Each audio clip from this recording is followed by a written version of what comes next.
السلام علیکم جی دوستو، کیسے ہیں آپ سب؟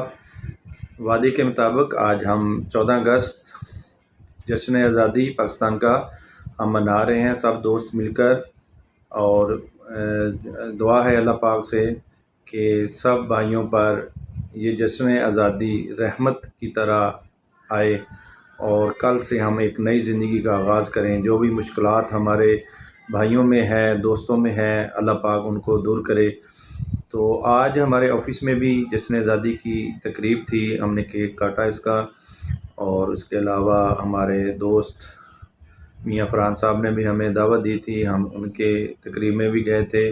وہاں بھی ہم نے جی میاں فرحان صاحب جو توحید گارڈن کنال ویو کے اونر ہیں، انہوں نے بھی ماشاءاللہ بڑا اچھا انتظام کیا ہوا تھا، بڑی اچھی تقریب تھی، خوبصورت سجایا ہوا تھا دفتر کو، تو انہوں نے بھی اچھی تقریب کی۔ ہم نے وہاں بھی گئے اور وہ بھی پھر ہمارے پاس آئے تھے آفس میں، تو سب دوستوں نے مل کر ایک خوشی جو ہے وہ منائی۔ لیکن سوچنے کی بات یہ ہے کہ آج ہم 77واں جشن آزادی منا رہے ہیں، کیا ہم نے اس سے کچھ سیکھا؟ کیا ہم نے دوسرے جو ہمارے ہمسائے ممالک ہم سے آگے جا رہے ہیں، ہماری معیشت کمزور ہو رہی ہے، اور ہمارا پراپرٹی جتنے بھی ہمارے پراپرٹی میں منسلک ہمارے بھائی ہیں وہ سب جو ہے بے روزگار بیٹھے ہیں، کوئی کام نہیں ہے، تو ہمارے صاحب اقتدار کو سوچنا چاہیے کہ اگر یہ عوام خوشحال ہوگی تو ہی پاکستان خوشحال ہوگا، اور اگر عوام خوشحال نہیں ہوگی تو پاکستان بھی خوشحال نہیں ہو سکتا۔ جتنا مرضی آپ جو مرضی کر لیں، پاکستان خوشحال نہیں ہو سکتا۔ پاکستان خوشحال اسی وقت ہوگا جب آپ پاکستان کی غریب عوام کو اٹھائیں گے، ان کا روزگار ان کے لیے پیدا کریں گے، تو ہی پاکستان ترقی کرے گا۔ تو اس لیے ہم سب کو چاہیے کہ ہم اپنے پاکستان کے بارے میں سوچیں، اور پاکستان کے لیے جو بھی ہم کر سکتے ہیں ہمیں کرنا چاہیے۔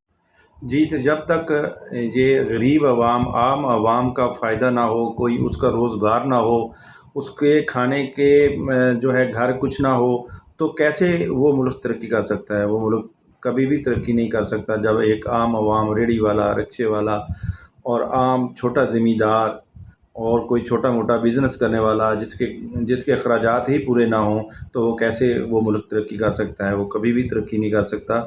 جس کے بجلی کے بل کے لیے لوگوں کو جو ہے اپنا لڑائیاں ہو رہی ہیں، گھروں میں فساد ہو رہے ہیں، کوئی اپنا سونا بیچ کر بل پے کر رہا ہے، کوئی اپنی کوئی چیز بائک بیچ کر بل پے کر رہا ہے، تو اس طرح سے کیسے ترقی ہو سکتی ہے؟ تو یہ ہمارے جو صاحب اقتدار ہیں ان کو یہ سوچنا چاہیے کہ جشن منانے سے آزادی نہیں حاصل ہو سکتی، نہ ہی ملک ترقی کر سکتا ہے۔ اس کے لیے ہمیں محنت کرنی ہوگی، ہماری اپنی ضدیں جو ایک دوسرے کے ساتھ بنا رکھی ہیں ان کو چھوڑنا ہوگا، اور ملک کے لیے سوچنا ہوگا، آگے بڑھنا ہوگا، تاکہ ہمارا ملک آگے ترقی کر سکے، اور سب لوگ محنت کریں تاکہ جو اس وقت کرائسس ہے، کہ اگر کوئی غریب کو آپ جا کے دیکھیں جو صاحب اقتدار ہیں تو ان کو پتہ چل جائے گا کہ ان کا گھر کیسے گزارا ہو رہا ہے، ان کی زندگی کس طرح سے گزر رہی ہے۔ تو یہ ایک لمحہ فکریہ ہے کہ جو ہمارے صاحب اقتدار ہیں ان کو نہیں پتہ، اس چیز کا احساس ہی نہیں ہے کہ عام عوام اپنی زندگی کیسے گزار رہی ہے۔ تو ان کو یہ چیزیں دیکھنی چاہیے تاکہ جشن آزادی منانے کا صحیح طریقہ جو ان کو بھی فائدہ ہو، ان کو بھی خوشی ہو کہ کس طرح سے جشن آزادی منائی جاتی ہے، نہ کہ صرف امیروں کے لیے ہی جشن آزادی ہو، غریبوں کے لیے تو کوئی جشن آزادی نہیں ہے۔ ان کے لیے ان کو کیا دیا گیا ہے؟ وہ تو خود بھوکے سوتے ہیں، کبھی ملتی ہے کبھی نہیں ملتی۔ تو میری گزارش یہ، پاکستان ہے تو ہم سب ہیں، اگر پاکستان نہیں تو ہم بھی نہیں، ہماری پہچان ختم ہو جائے گی۔ پاکستان حاصل کرنے کے لیے ہمارے آباء و اجداد نے 4 لاکھ قربانیاں دی، تو 4 لاکھ قربانی جس طرح انہوں نے دی تو ان کو ہی پتہ ہوگا۔ آج ہمیں اس چیز کا کوئی احساس نہیں ہے کہ یہ آزادی کتنی مشکل سے ہمیں ملی ہے، ہمیں آج اس کا احساس نہیں ہے۔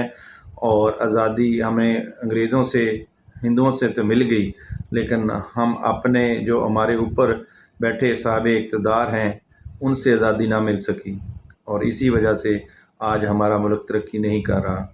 تو ہمیں اس قربانیوں کا احساس ہونا چاہیے جو قربانیاں ہمارے آباء و اجداد نے دی، تاکہ ہمارے اس جشن آزادی منانے کا ہمیں تو خوشی تبھی ہو سکتی ہے جب ہم اس کا مقصد حاصل کریں۔